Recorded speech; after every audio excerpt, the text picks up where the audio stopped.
Hi, ഈ വീഡിയോയിൽ എങ്ങനെ ഒരു പേയ്മെൻറ്റ് സെറ്റപ്പ് ചെയ്യാന്നുള്ളതും ഡെലിവറി ചാർജ് സെറ്റപ്പ് ചെയ്യാന്നുള്ളതാണ് കാണിച്ചു തരാൻ പോകുന്നത്. ഫ്രോഡിനൻ്റ് 3 തരത്തിലുള്ള പേയ്മെൻറ്റ് ആണ് സപ്പോർട്ട് ചെയ്യുന്നത്. ഒന്ന് മാനുവൽ പേയ്മെൻ്റ് ആണ്, 2 cash on delivery, 3 Razorpay. Manual payment എന്ന് പറഞ്ഞിട്ടുണ്ടെങ്കിൽ കസ്റ്റമറും നിങ്ങളുമാണ് പേയ്മെൻറ്റ് ഡീൽ ചെയ്യേണ്ടത്. ഫ്രോഡിനൻ്റ് അതിൽ ഇൻവോൾവ് ആവില്ല. നിങ്ങൾ ചിലപ്പോൾ ഗൂഗിൾ പേയിലൂടെയോ ഫോൺ പേയിലൂടെയോ QR കോഡിലൂടെയൊക്കെ ആയിരിക്കും പൈസ മേടിക്കുന്നുണ്ടാവും. അത് കണ്ടിന്യൂ ചെയ്യുക. കസ്റ്റമർ ബൈ ചെയ്യുന്ന സമയത്ത്, അത് സ്റ്റോറിൽ കയറിയിട്ട് ബൈ ചെയ്യുന്ന സമയത്താണെങ്കിലും ഫ്ലാഷ് ചെക്കൗട്ട് ലിങ്കിലൂടെ ബൈ ചെയ്യുന്ന സമയത്താണെങ്കിലും കസ്റ്റമറുടെ അടുത്ത് നിന്ന് പേയ്മെൻറ്റ് ഡിമാൻഡ് ചെയ്യില്ല ഫ്രോഡിനൻ്റ്. അവർക്ക് സിമ്പിളായിട്ട് പേ ചെയ്യാണ്ട് തന്നെ ഓർഡർ ചെയ്യാനായിട്ട് പറ്റും. അതാണ് മാനുവൽ പേയ്മെൻറ്റ്. ഈ ഓർഡർ ചെയ്യുന്ന സമയത്ത് ചെയ്ത് കഴിയുമ്പോൾ അവിടെ നമുക്ക് കസ്റ്റമായിട്ട് നമ്മുടെ ഒരു മെസ്സേജൊക്കെ ഷോ ചെയ്യാനായിട്ട് പറ്റും. Thank you for choosing our product in store. നിങ്ങൾ പേ ചെയ്തിട്ടില്ലെങ്കിൽ ഇന്ന നമ്പറിലേക്ക് ഗൂഗിൾ പേ ചെയ്യുക, അല്ലെങ്കിൽ ഇന്ന QR കോഡിലേക്ക് പേ ചെയ്യാന്നൊക്കെ പറഞ്ഞിട്ട് QR കോഡ് കാണിക്കാനുള്ള ഓപ്ഷൻ ഉണ്ടായിരിക്കും. ബട്ട് പേ ചെയ്തില്ലെങ്കിലും കസ്റ്റമർക്ക് ഓർഡർ ചെയ്യാനായിട്ട് പറ്റും. അതാണ് manual payment. Cash on delivery normally delivery ചെയ്യുന്ന സമയത്ത് ഡെലിവറി പാർട്ട്ണർക്ക് കസ്റ്റമർ പേയ്മെൻറ്റ് ട്രാൻസ്ഫർ ചെയ്യുന്ന അല്ലെങ്കിൽ പേ ചെയ്യുന്ന ആ ഒരു style. Razorpay payment gateway integration ആണ്. ബിസിനസ് രജിസ്റ്റേർഡ് ആയിരിക്കണം. ടേംസ് ആൻഡ് കണ്ടീഷൻസും ഷിപ്പിംഗ് പോളിസീസും എല്ലാ കാര്യങ്ങളും നിങ്ങളുടെ സ്റ്റോറിൽ അപ്ഡേറ്റ് ചെയ്യണം.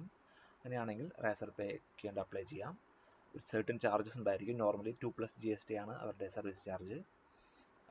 ട്രാൻസാക്ഷൻ ഓർഡർ വാല്യൂവിൻ്റെ 2.34% അവർ ഡിഡക്ട് ചെയ്തിട്ട് 2 days കഴിയുമ്പോഴാണ് നിങ്ങളുടെ അക്കൗണ്ടിലേക്ക് വരിക. ഇനി ഡെലിവറി ചാർജ്. മാനുവൽ പേയ്മെൻറ്റ് എല്ലാ പേയ്മെൻറ്റ് സെറ്റപ്പിലും ഓപ്ഷൻസിലും നമുക്ക് ഡെലിവറി ചാർജ് സെറ്റ് ചെയ്യാനായിട്ട് പറ്റും. റാസർ പേയിലും സെറ്റ് ചെയ്യാം. ഡിഫറെൻറ്റ് ഡെലിവറി ചാർജ് സെറ്റ് ചെയ്യാനായിട്ട് പറ്റും. ഞാൻ മാനുവൽ പേയ്മെൻറ്റിൽ കാണിച്ചു തരാം. ഫസ്റ്റ് 50 രൂപയാണ് ഡെലിവറി ചാർജ് ഉള്ളത്. ഞാനൊരു സ്റ്റോർ ഓപ്പൺ ചെയ്ത് കാണിച്ചു തരാം. സ്റ്റോറിൽ ഞാൻ റിഫ്രഷ് ചെയ്യുന്നത്. അപ്പോൾ 1300 പ്രൊഡക്റ്റ് 899 നമ്മൾ വിൽക്കുന്നത്. 50 രൂപയുടെ ഡെലിവറി ചാർജ്. ഞാൻ ഈ ക്വാണ്ടിറ്റി 2 ആക്കി. അപ്പോൾ ഓട്ടോമാറ്റിക്കായിട്ട് ഇവിടെ 0 ആയി. കണ്ടോ? ദാറ്റ് മീൻസ് 999 മുകളിൽ ഓർഡർ ചെയ്യുകയാണെന്നുണ്ടെങ്കിൽ ഡെലിവറി ചാർജ് വേവ് ആവണമെന്നൊരു ഓപ്ഷൻ ഞാൻ കൊടുത്തിട്ടുണ്ട്. അപ്പോൾ ഓട്ടോമാറ്റിക് അത് അപ്ലൈ ആയി. അങ്ങനെ നമുക്ക് ഓപ്ഷൻ സെറ്റ് ചെയ്യാനായിട്ട് പറ്റും. പിന്നെ നിങ്ങൾ വെയിറ്റ് ബേസ് ചെയ്ത് സെല് ചെയ്യുന്ന ആൾക്കാരാണെന്നുണ്ടെങ്കിൽ, ഫോർ എക്സാമ്പിൾ ബുക്ക് അല്ലെങ്കിൽ കുറച്ച് വലിയ വെയിറ്റുള്ള ഐറ്റംസ് ആണെന്നുണ്ടെങ്കിൽ വെയിറ്റിനനുസരിച്ച് നിങ്ങൾക്ക് ഡെലിവറി ചാർജ് സെറ്റ് ചെയ്യണമെങ്കിൽ അതിനുള്ള ഓപ്ഷൻ ഉണ്ട്. അതിന് വേണ്ടിയിട്ട് സെറ്റിങ്സിൽ റേറ്റ് പൈലറ്റിൽ വരിക.